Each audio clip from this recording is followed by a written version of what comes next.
윤석열 정부의 비상계엄 선언으로 이제 국내 금융시장 타격이 작지 않은 상황입니다. 이 사태가 한창 벌어지던 새벽 시간에는 이제 외환 시장에서 달러원 환율이 출렁였고, 또 오늘 오전 주식 정규장에서는 이제 우려했던 대로 외국인 자금이 대거 빠져나가면서 이 코스피와 코스닥 지수가 큰 폭으로 하락해서 장을 마쳤습니다.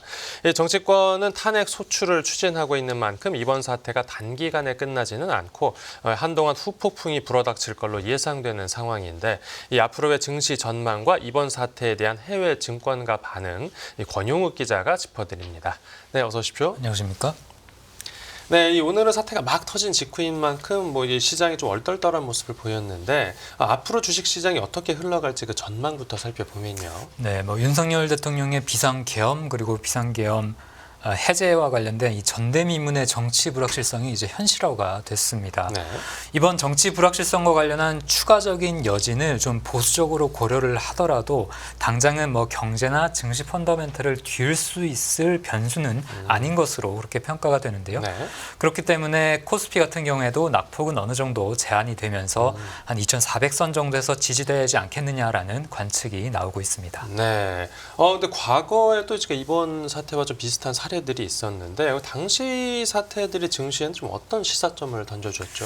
네, 이번 사태와 이제 과거 어떤 사례가 좀 비슷했는지 좀 그 사례를 좀 살펴보면, 네. 2004년 3월 노무현 대통령 탄핵 정국이 있고요. 그리고 2008년 4월 이명박 정권의 광우병 사태가 있습니다. 그리고 네.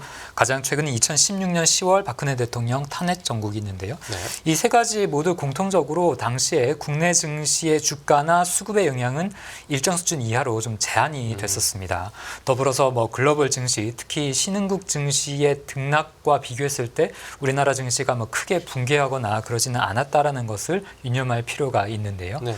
현재 정치적 불확실성이 좀 극대화된다고 하더라도 투매보다는 보유, 그리고 관망보다는 어떤 이 전략적인 대안 종목을 매수하는 게 실질적으로 이익이 있을 것이다라는 증권가의 목소리도 나오고 있습니다. 네. 그런데 그 마지막에 있었던 2016년 탄핵 정국 때는 실제 탄핵으로 이어지기도 했어서 그런 부분이 있는지 모르겠는데, 그 외국인이 단기적으로 좀 국내 주식을 매도하지 않았습니까? 네, 당시 상황을 조금 살펴보면 2016년 12월 3일 이 탄핵 소추가 발의되는데 이때가 토요일이었거든요. 그렇기 때문에 그 다음 월요일 5일날 이 개장되자 외국인이 코스피 시장에서 49억 원 정도 이제 순 매도를 했습니다. 네. 외국인 수급이 좀 나빠진 건데, 하지만 탄핵 소추 뒤부터 이제 권한 정지 기간인 12월 5일부터 12월 9일까지 외국인은 코스피를 총 2,400억 정도 순 매수를 했고요. 네.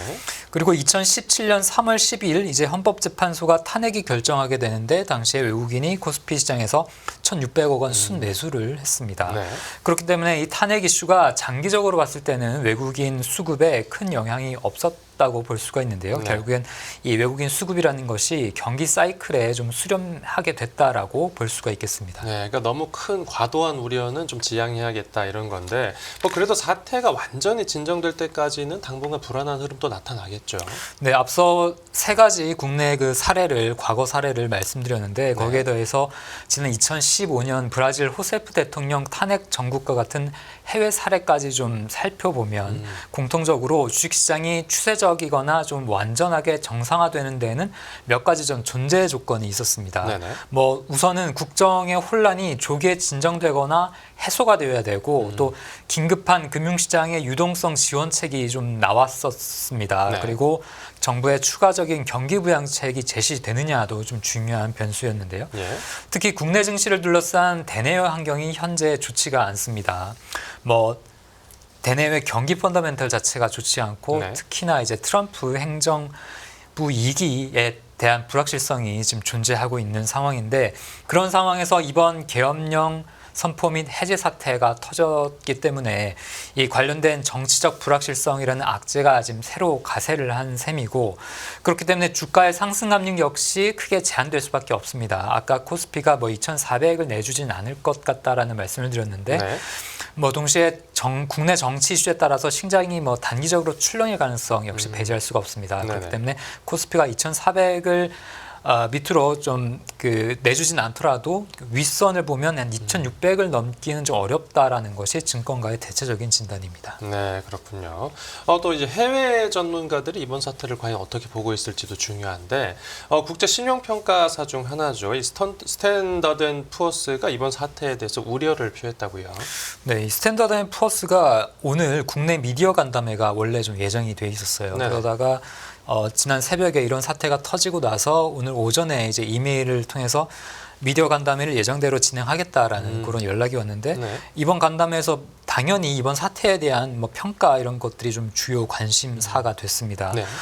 간담회에서 나온 내용들을 좀 전해드리면 S&P 글로벌은 전일 윤석열 대통령의 비상계엄 선포 및 해제 사태 이후 장기적으로는 국내 정치적 위험이 지속된다면 한국 경제에 영향을 미칠 수 있다라고 그렇게 전망을 했습니다. 네.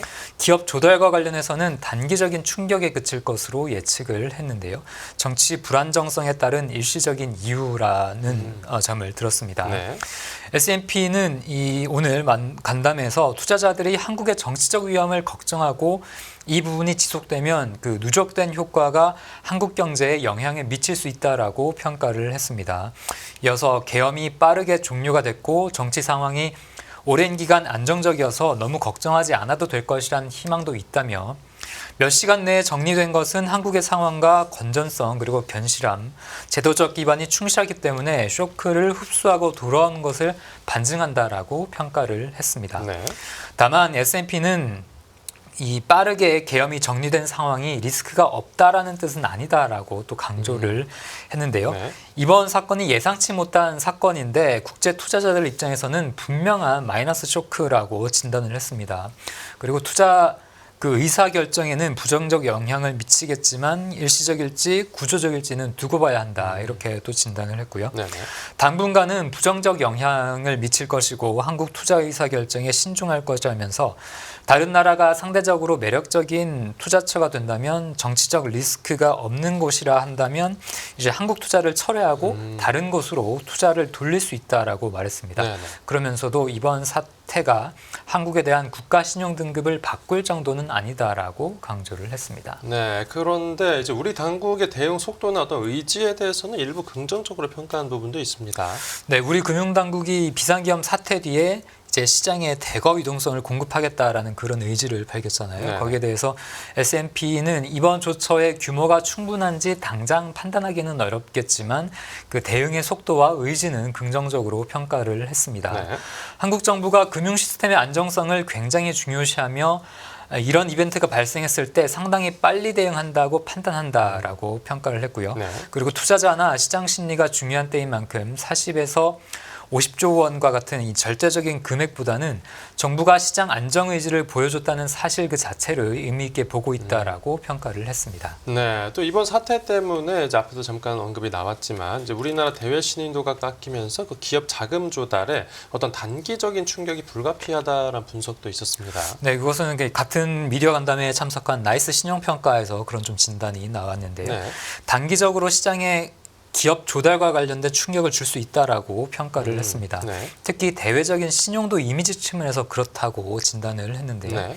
기업이나 금융 펀더멘털은 아직 양호한 수준으로 보이기 때문에 이 정치적 불안정성으로 인한 문제는 중장기적으로는 회복될 것으로 보인다라고 덧붙였습니다. 네, 또 이번 일을 계기로 이제 기업별로 그 위험 관리 계획을 재점검해야 된다 이런 주장도 나왔다고요. 네, S&P는 한국에 대한 리스크와 관련해서는 이제 실질적으로 기업 측면에서는 크지 않은 것 같다라면서 앞으로 6개월이나 이제 12개월 정도 기간을 두고 기업들이 과거처럼 투자를 해도 되는 환경인지 혹시 우리가 이 부분에 대해서는 괜찮다고 생각하는지 또 그럼에도 비상계획이 필요하다고 보는지 좀 살펴봐야 한다 이렇게 조언을 했습니다. 네, 신용평가 업계 반응 살펴봤고 이어서 미국 증권가 반응도 살펴보면 이제 미국 월가에서는 이번 사태에 대해서 어떻게 평가했죠?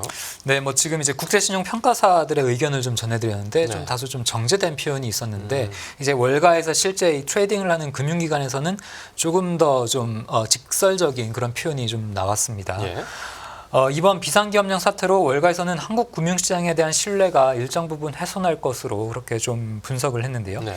미국 금융기관 나인티원 같은 경우에는 한국 투자에 대한 장기적인 우려가 커질 것이라며 더 높은 위험 프리미엄이 요구될 것이다라고 경고를 했습니다. 네. 그리고 유명한 운용사인 브라운 브라더스 해리먼 같은 경우에는 한국의 정치적 불확실성이 계속되는 만큼 투자자들은 미국 달러를 매수해야 된다 이렇게도 주장을 했고요. 네. 이 기관은 윤석열 대통령이 무리수를 뒀을지 모르지만 상황은 여전히 유동적이다라고 그렇게 봤습니다. 네. 그리고 또 다른 금융기관 인테그리티 자산운용은 계엄령 선호는 보호주의적인 시대 정신을 더욱 강화할 것이라며 한국의 국회 상황을 개선할 수 있는 길이 존재한다라고 평가를 했습니다. 네. 그리고 그러면서 삼성전자의 반도체 생산에 차질이 생긴다면 단기적으로는 다른 반도체 종목이 승자가 될 수 있다라고 또 전망을 했고요.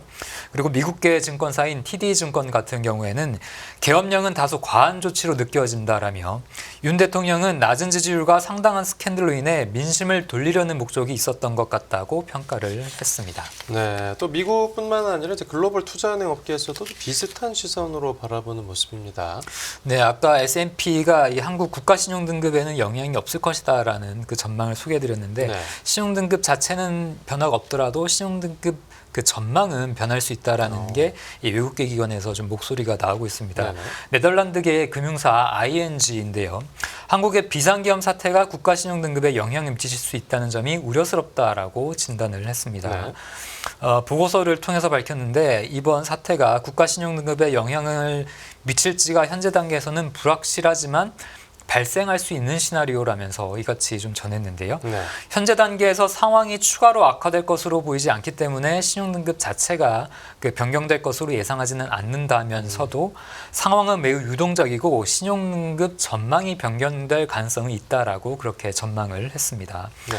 아울러서 이 경제에 미치는 영향은 이번 사태가 어떻게 전개되는지 따라 달라질 것이다라면서 지난번 대통령 탄핵 사태 이후에는 소비자와 기업 심리가 상당한 타격을 받았고 또 경제 활동은 둔화됐던 사례가 있다라고 표현을 했습니다. 네, 해외에 이어서 이제 국내 금융권 분위기도 살짝 잠깐 살펴보면 이 외환 시장 관련해서 특히 우려를 나타냈습니다.